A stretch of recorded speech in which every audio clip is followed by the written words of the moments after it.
You have a sample with n equals to 8 scores, and the lowest score, so the minimum score, is 5, and the highest score, maximum score, is 12. The mean for this sample is 6. If you increase the value of the highest score from x equals to 12 to x equals to 24, what would the new value of the mean be? Is it still going to be 6? Will it be 7? Will it be 7.5? Or not enough information is given? Well, let's see what else we can say about this question, the question where we're trying to figure out what the new mean is. We are not adding any scores, right? So we're only increasing the value of one of the scores. So we're still going to have n equals to 8 scores. Also, we're still going to have the same minimum. But you're going to see that that's not actually going to matter. In fact, neither of these really are very important. In a previous video, I pointed out that the key to working out questions like this is to find the sum of x.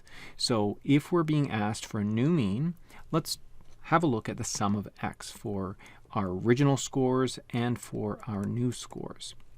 So my original scores, the sum of x is going to be equals to n times m.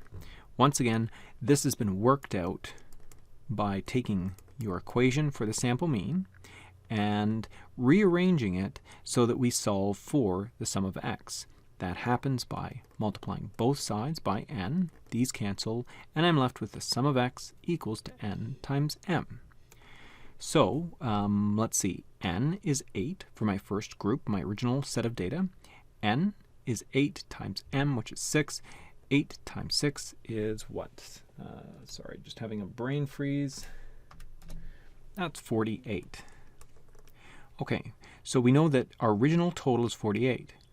What do we know about the new total?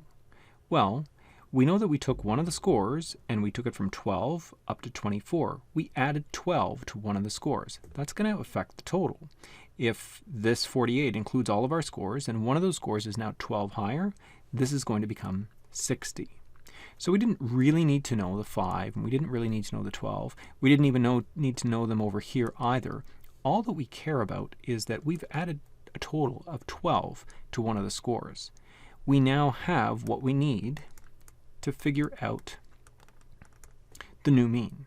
We have a sum of x, which is 60. We have n, which remains 8. So we've got 60 divided by 8. This gives me 7.5. So the answer is C, 7.5.